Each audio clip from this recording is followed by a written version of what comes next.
My name is Selena, and I didn't really have any mental health care provider until about 10 years ago. I noticed that things were different. I was acting differently, and things were different. And when I moved out here to Ontario, I was able to obtain mental health and addiction services, which was wonderful. A real positive experience for me was when I first came to mental health services. They were very welcoming, very warm, very kind. It actually set me at ease. And they looked at me as, oh, you're a real person. They didn't look at the mental health part of it. They just looked at you, and I knew that they were there to help. It was very, very positive for me, and I'll always remember that. Some challenging experiences have been stigma, definitely, for somebody like myself. They look at me as, oh, you just have BPD. That's all you are, is a person with BPD. It's like I lose my identity almost. It's like I'm not Selena anymore. It makes me feel very insecure, like I'm crazy. There's no cure. I'm never going to be well. Maybe I'm not getting the right care. Let's make it more obtainable too to go to mental health or addictions. It's not always easy to get in there. The waiting lists are long. You have to go through all this screening, and you just begin to start breaking down and feel a sense of hopelessness. Well, I'm Gary, and I have concurrent disorders, so I have other mental difficulties as well as an addiction. I've been in the process of recovery for about 5 years now, and I'm working my way through to better myself, so I have constant need of professional help. Addictions being the part of the mental health issues that was first diagnosed, and when I went into the treatment of this addiction, it was very positive that after seeing a psychiatrist, I had become aware that there was other issues that were working against my treatment for addiction. So it was positive that mental health has become part of addictions, or addictions has become part of the mental health system.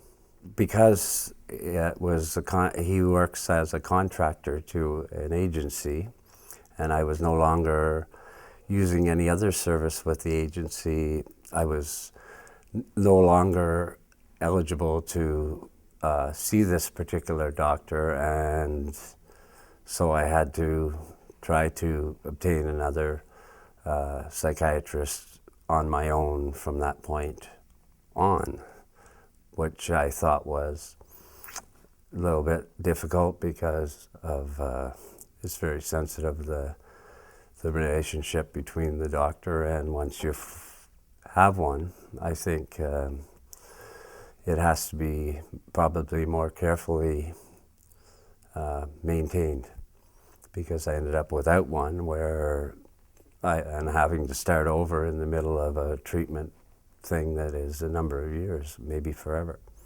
My name is Marie-Noëlle Saint-Cyr, and I think that I've been in this area. I've been looking in the past for services because my mother was elderly and had a stroke, was paralyzed on the right side.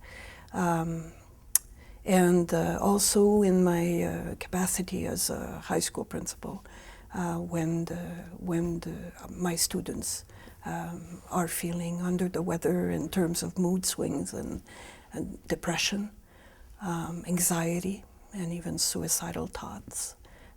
As all teenagers, well, not all, luckily, but some teenagers do go through these phases. I've been referring and trying to find services for them, and I was surprised that it was not that hard to find a neurologist who spoke French or a cardiologist who spoke French. Actually, all the services that were needed, either for my mother or my father, I found fairly easily. I certainly felt that if they spoke the same language as their clients, the patients, then the rapport that is established is much more solid, and the trust. People are feeling vulnerable when they need services, and especially if they have lost the use of English or it's never been their first language, then they are really weary to explain something that might be very personal. I've yet to meet the first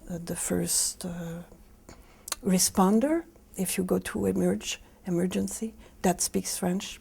No, but we work with Pathways as a companion partner in these cases, and they help.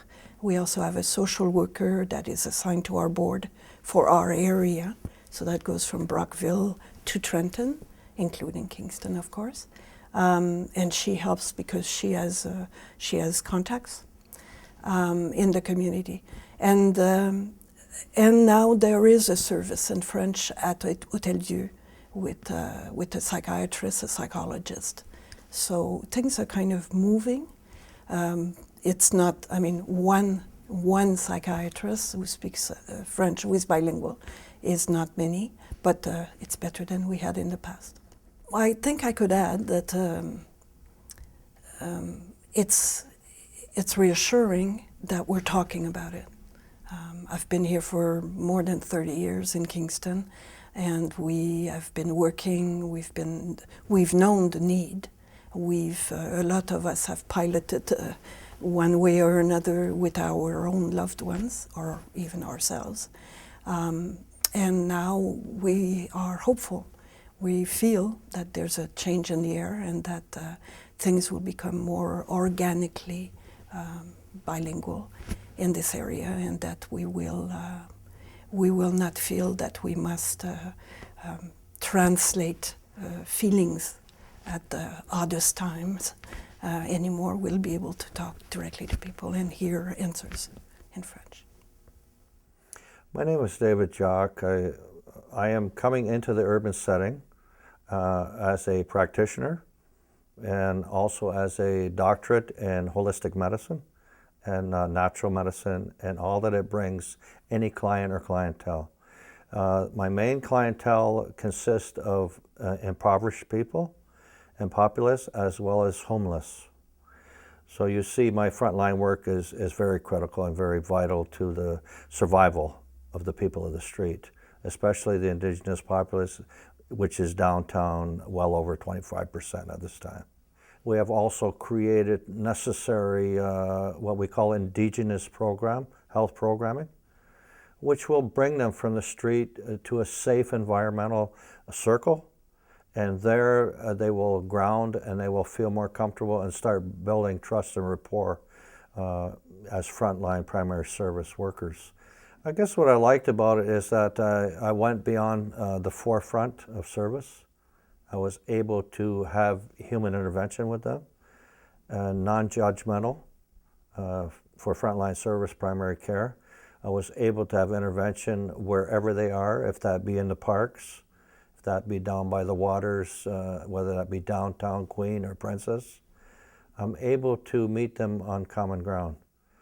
I believe a lot of it is opened up, but I don't believe that a lot of the indigenous populace realize that these services are available to them on a daily, weekly basis at the Street Health Clinic. And it is a walk-in clinic, and it will be by appointment.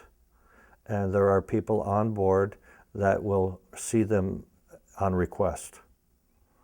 And this I'm very, very impressed with, because many times by the time they get to an appointment, they've suffered greatly and sometimes critically. I believe the process is long. It's very diversified at this time. It's very difficult in its process. I'd like to see it even more simplified than what it is at this time. I think a lot of the challenges can be policy and quite political in their nature. So I also feel that by going more holistic in approach and also to respect all diversification of nations and cultures, languages, that we will better open the door to all client and clientele. To better understand all of our approaches to a client and clientele, that everybody deserves the right to be healed and to mainstream services, whether it be holistic in its nature and approach, or whether it be clinical Western medicine, that everyone has the right to be well and to heal mentally, spiritually, emotionally, and physically.